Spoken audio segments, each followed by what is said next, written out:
You've seen our guest this week on a very successful run with Impact Wrestling. He is a pioneer on the Canadian independent scene. Jonny Devine. Jonny, how you doing, man? Very good. How you doing today, Ty? I'm doing great, man. Thank you so much for taking some time. I want to get right into it because you've just had such an illustrious career. And let's go right to the beginning. What gave you the bug to want to get into this business? I grew up in Calgary, well, mostly in Calgary. When I was 4, my mom started taking me to Stampede Wrestling at the Pavilion here. Fell in love with it. Owen Hart was my hero, and growing up, I always kind of wanted to be him. Oh, nice. And I know just from doing my research on you, did you have a run-in with Bret Hart while you were serving? Well, no. When I got out of the military, Bret and company were doing the Stampede. Trying to remember the name of the show. In Your House Spring Stampede. Oh, Canadian Stampede?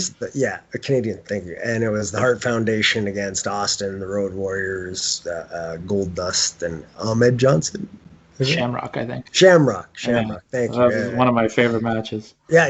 It was amazing. And after that show, I went backstage, just met Bret and all of the Harts, but I also met Bruce Hart, who invited me to the dungeon, which is where I started training. And that's going to lead right into my next question there. How was training with Bruce? You know, you always hear Bruce is quite the character. He's got quite the reputation in our fine country. You got any good Bruce stories? Oh, absolutely. Well, everybody's got good Bruce stories. I mean, Bruce is an amazing trainer. Like, people don't understand what a good education Bruce is a teacher by trade, as well as coach. He and his brother Ross ran Hart Brothers wrestling school out of the dungeon when I started in 97. And I stayed through with them until about 2003. By 2001, I was kind of like part-time hitting there, but like until 2000-ish, I was a 3 to 4 times a week in the dungeon kind of guy. And the dungeon itself, like the videos that you can see online and stuff like that, don't quite do it justice, as far as it was a different time, it was a different mindset, and it was a different kind of guy that ended up being successful there. Because ultimately, I like to think of it like a blender, in so much as if you couldn't survive, you would just be chewed up and spit out. And there were, from 97 through to, I want to say 2001, I had to have seen at least 100 people come and go within the span of like a week. They would come for a day or 2 weeks and then be gone, never to be seen or heard from again. And as a business model, I mean, I'm sure it was, people would be like, oh, it's terrible business, blah, blah, blah. But at a variant time in history, not everyone belonged in the wrestling business, right? So people were weeded out quickly. And like Bruce had and has a great eye for talent, and he was able to, polish the diamonds in the rough kind of thing enough that a lot of guys were really successful coming out of that crop of 97 dungeon guys. Because when you look at the success ratio out of them, there's guys you may or may never have heard of, like Duke Durango and Chris Steele were amazing talents. Duke's brother, Dirty Dean Durango, was amazing. Pistol Pollock, amazing. The Western Warriors, Wavell Star, and Red Thunder, guys who like could go. Like Wavell ended up at one of the WWE developmental centers as Stands with the Thunder and was almost a TV guy, right? Certain guys that people had never heard of came out of there. But then there are the guys who, when you look at their work rate, you go, oh, that makes perfect sense. Guys like TJ Wilson, Tyson Kidd, who, like, his moniker is the workhorse. Look at him go. Harry Smith, the British Bulldog, like, amazing. Ted Hart, police issues notwithstanding, is literally one of the most talented wrestlers to ever lace boots. And he came out of the dungeon at that time. Like, yes, people, he wasn't really a dungeon guy. He was a dungeon guy. He was down there. I saw it. I was there. I stretched him. Like I know for a fact that those talent were better than or could hang with anybody in the world. I don't care. Like, you pick AJ Styles, anybody, Joe, that doesn't matter. These guys were as good or better. And yet, what did you ever hear about them? Next to nothing, right? So, like, training in the dungeon was both a blessing and a curse, because it's the Harvard of wrestling schools, but nobody's going to pay to bring you from Calgary. That's true. That's true. And I couldn't talk about the dungeon with you and not ask about Stu Hart. Did you have a lot of interaction with Stu? Oh, tons. Stu's amazing. He's a great guy. Any good stories with Stu? Like, that stick out? One of my favorites was, there was a guy named Ryan Doki. He was a referee from the Portland, Seattle area, and Dr. Luther, Juggernaut, and Tony Kozina I had brought in for a tour along with Ryan Doki. So Ryan, his nickname was Snowball. It was his first time at the house, and I had taken him up to the house, and Stu was in the kitchen cooking. And if anybody who knows Stu knows, new kids get tested constantly by Stu. He loves to have fun with them, and he loves to fuck with them. And Stu had, at 80 years old, I think he was 83 at the time, like, just a vice-like grip. Like, if he snatched you, you were not getting away. I don't care who you thought you were. Once he decided to hold on, you were not getting away. So I had taken young Mr. Doki up to the house, and we went into the kitchen, said our hellos. I said hello to Stu, and then proceeded to introduce him to Ryan. And Stu grabbed Ryan by the hand to shake it and said, "Oh, you're new to the business, are you? Perhaps I can show you some maneuvers or two." And he proceeded to take Doki to the floor of the kitchen and stretch him right there. And Doki just looked back at me with this, "What's happening right now? What am I supposed to do? I don't know what's going on. Please help me." As Stu started pulling his arm up around his neck, and "I'm just going to show you some of our more basic techniques that you can take away with you today." Oh, that's amazing. You always hear those stories where Stu gets the hand creeping up to the shoulder, and you're in trouble if he gets a hold, right? It starts with the handshake. It's the handshake, because once he's got your hand, you're done. Something I found pretty fascinating about you is, pretty early in your career, I didn't know this, you did some dark work with ECW. Is that true? Yeah, I did 4 shows with them, essentially. And on the 4th show, like third and 4th show, like, I only worked one show, but I was running, take a couple of bumps on another show, and I was getting the pre-show workout work. But I had only done one actual, so it was my last one, which was in Richmond, Virginia, I think it was.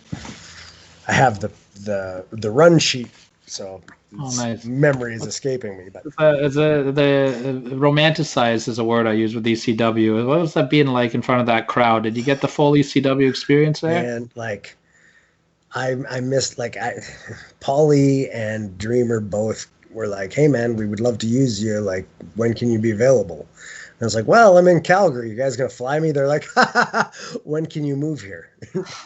So I was like, "Give me 3 months." Like, sure. And 3 months later, they fucking closed the doors and folded the company. And to me, that was like, that was that one. Do you know what I mean? Like, one that got away, right? It was the spot I think I would have fit the best. Like, Jerry Lynn and I eventually became very good friends in Nashville. And, in my conversations with Jerry, I just came to realize, like, we would have done amazing business together. Yeah, Jerry Lynn's one of those guys. We had Just Incredible on here a couple of weeks ago, and he had nothing but the best things to say about Jerry Lynn. He just seems like the guy everybody loves in the business. He's amazing. Amazing. I love him. So another guy that had a pretty big influence on your career and you did a lot of work with is Scott D'Amore. How do you guys get linked up together? Scott had come out for a tour with Stampede Wrestling that didn't go very well. But that was my first introduction to Scott. He came out kind of like as a second to Sabu. I had been booked to work Sabu, and Scott had come out and was being introduced to Stampede Wrestling and had done was supposed to go on like a week long or something like that tour, and ended up only doing 2 days and flying home. But Scott was good friends with Don Callis, whom I worked for regularly in No Holds Barred Wrestling, and Don would run shows from Thunder Bay to Winnipeg, essentially, and I was usually booked on most of Don's shows. Okay. And I'll keep up with the Scott D'Amore talk here. You guys had a great run in TNA Wrestling with part of Team Canada. How did you get involved with TNA, and what are some of your memories of working with Team Canada? Well, Team Canada was kind of Scott's baby, and Scott booked Teddy Hart and Jack Evans, along with Petey Williams and myself in the first incarnation of Team Canada. And I was like, I don't know what you would call me. I guess I would be the guaranteed hand of the group. Like, not that Petey isn't a good worker, but Jack is amazing, but Jack is technically American from what I understand, and Ted's a wild card, right? So come the second coming of Team Canada, Ted and Jack are gone. Bobby Roode and Eric Young are in their place, and now I'm the only Western Canadian guy. So at that point, it was we were slated at that point, from what I understand, to be like the Canadian Four Horsemen. They were going to put all the belts on us, but then I ended up getting stabbed. I got jumped. My roommate and I got jumped by 4 guys. One of them pulled a knife, got stabbed, sent to the hospital, and died. They had to take out a foot of my lower intestine, take out my gallbladder, sew up my stomach and my bladder. And the guy tried to cut my throat a bunch of times too. Oh, yeah, it was bad. It was bad. No kidding. But after that, they replaced me with Ruffy Silverstein, then Tyson Dukes, then A1. Then when I came back from that, I wrestled AJ and did a few other things. But then Eric Young and I had been tagging. We were Mid-South Tag Team Champions for Jerry Lawler in Tennessee. And working a show in Memphis, I got knocked off the apron and somebody had spilled a drink beside the ring and not cleaned it up. And I essentially landed and my knee blew out, all 4 ligaments on my right knee. So ended up being out for a good 6 months there. Supposed to be a year, but thankfully I'm pretty tough. How is that coming back from a big knee injury like that? Is there from a mental standpoint? Obviously you're in great shape. You do the physical work and you rehab yourself. But what does that do to you mentally getting back into the ring? Well, and that's people. Catastrophic injury changes everyone, right? Because it's the true test of people's mettle. Like anyone who's suffered a torn ligament can kind of relate to a terrible injury. But catastrophic injury, like being stabbed and dying or blowing your knee out or losing the use of your arm, changes a person on a fundamental level because they start to see the world differently, right? And people who are handicapped to begin with see the world differently because it takes more effort to do basic things, right? So my empathy for those people went up and up and up. That's why some of my better friends are handicapped people now, because it's a mindset that people can't grasp, right? The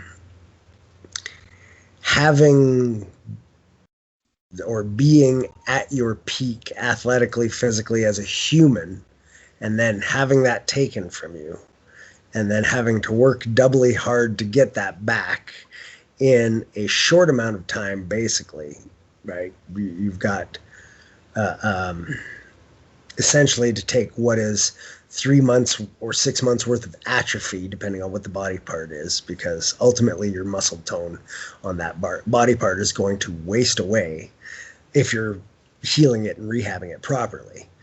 comparatively. So for a strength athlete and for an explosive conditioning athlete to see that piece of your 4-piece puzzle drop away becomes extra challenging to get back, because not only are you working to return that thing, whatever it might be, back to what is your normal, you're also working not to lose your normal on the other 3 body parts that rely, or the other 3 ligament limbs that rely on that limb to create the fullness of movement, right? And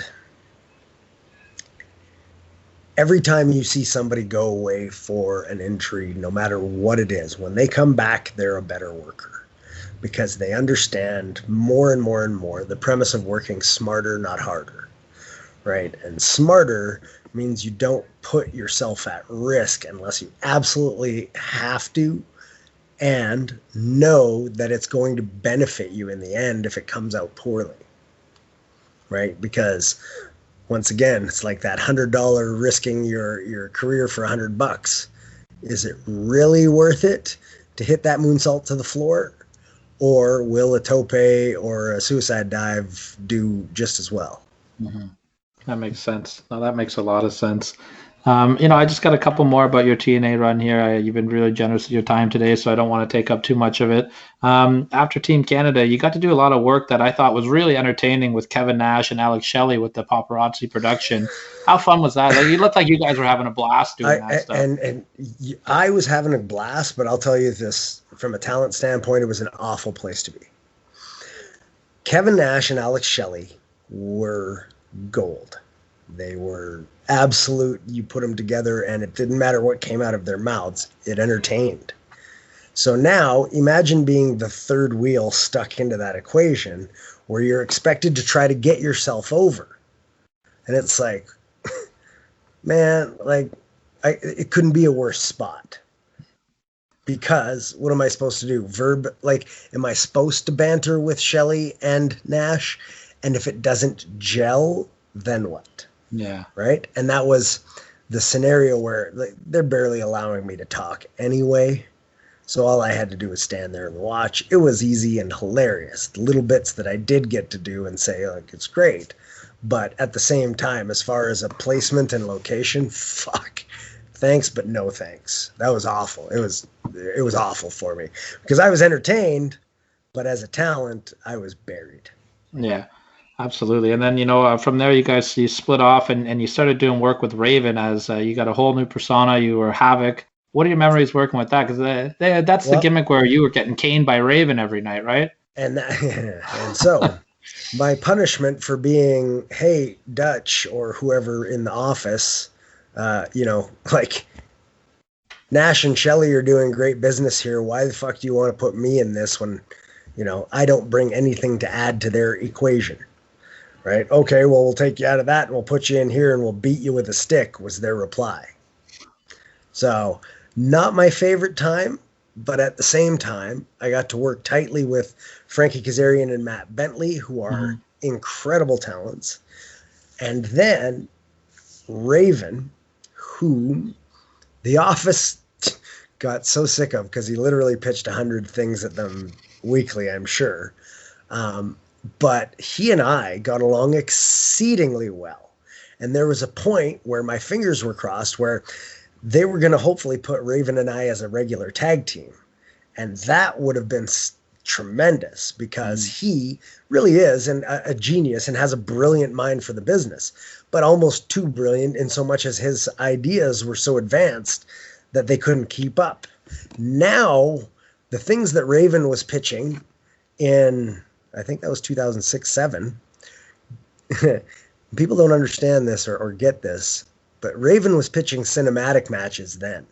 Wow. He had cinematic matches going from us, and like Billy Gunn and BG were doing the Voodoo Kin Mafia at the time, but the Outlaws and us were in a program, and we had some cinematic Saw style matches. Raven and I sat down and talked through them. I was like, fuck, that's gold, bro. Like, and he took it to the office. They shit all over him because it wasn't their idea. And it was fucking brilliance. But it was cinematic matches 15 years before they were doing cinematic matches. It's so Right? backwards thinking, right? Like if it's not their idea, why? I can't even. But if it's a great idea, why wouldn't you want to put it on TV? It was amazing. He had taken the premise of Saw, the movie, and he had adapted it into wrestling terms that were. It was fabulous. It was fabulous, and it was yet another example of just wasted brilliance, so that we could do the fucking reverse battle royal. Jeez. I never understood that. Worst match of all time. Oh yeah, that makes no sense at all. Like I don't. I never understood that, and I never understand why. You guys are in there. You're feeling the crowd. You guys know your characters better than anybody. Why wouldn't they listen to that? It's the same thing here with guys that go to the WWF and or WWE, and it's writers. Like Vince wants to rebuild them because they're not his. Like I never understood. If you're good, you're good, and let yourselves get over, right? Yeah, that's not the business though. That's not how it works. Well, last question I have for you here is I just want to kind of talk to you about the landscape of the business right now because for me as a wrestling fan, it's an exciting time. I'm turning on my TV and I've got Impact and AEW working together with New Japan. You've got WWE and NXT setting the world on fire over there. Did you ever think that you'd see a time where all these major companies would kind of be working together? And where do you see the outcome of this coming? Is there trouble ahead for this, or do you think they can pull this off? Well, I mean, the business is a giant cyclical thing. Okay, so think of it like a wheel. The wheel goes around. Business is up, business is down. If you put each spoke, right, is a promotion. At some point, that promotion comes up back around on top. Right? Mm-hmm. And so maybe it's only got 4 spokes right now with WWE, AEW, Impact, and Ring of Honor, MLW, and NWA in the US. There's more spokes. But then you have your Japanese spokes. You have your British and your European spokes. You have your Middle Eastern spokes. So now there's like more wheels than there have ever been. Does that make sense? Yeah. And after a point, people get tired of the same product, right? Which is why WWE is consistently round and round and round, because they're tired of it. Oh, there's a new crop. They love it. Oh, they're tired of it. Oh, there's a new crop. They love it. Oh, the smart marks like deathmatch wrestling. Oh, the smart marks like technical fucking pure matches. Deathmatch, pure match. Deathmatch, pure match. So it's a consistent wheel. Where each company sits on that wheel, they're each going to keep coming back around. The question is longevity. Now you have WWE obviously have the deepest pockets, but do they? Because Tony Khan and AEW come a close second at the very least. Yeah. So they're going to last as long as they feel like, right? So now you have some actual competition that probably can't be bought by either side. Does that make sense? Yeah. So the monopoly day, now that that's over, thank God, allows for more competition, and competition breeds your AEW New Japan crossovers, your WWE expanding its NXTs to wherever so that it can have its own cross-promotion, inter-promotion stuff. It's a brilliant time to be a wrestling fan. It's a strange time to be a wrestler, right? Like, it's a very weird time. It's an unprecedented time. It's a new day and age, and it's a new way to get yourself over. So to speak of, the opportunities that are there, like if you think of it in terms of in 2001, when WWE bought WCW, there was one choice. Technically 2, because you had Ring of Honor. Then in 2003-ish, you had 2 choices with TNA, right? So the less choices, the more limited selection, the harder it is to crack that top 10 list. Now, opportunity abounds. You can get booked and be in a developmental in any number of countries in the world now. That's unheard of. And that model is being copied by other places. So it's eventual that, like the feeder systems have to continue growing as well. You know what I mean? Which is great for everybody. But after a point, it's got to die, right? Just like everything else, it's got to go up and it's got to come back down. So something's going to happen. There'll be some scandal. There'll be some kind of fucking madness. The business will drop back down again, but then it'll come back up again. Absolutely. And just my final question for you before I let you go, I want to just talk about AEW a little bit. They're new to the game. They've been around for just over a year. How do you think they've been doing in their first year? Well, the company is new to the game. The office is not new to the game. And that's the difference here is they have made all of the right hires.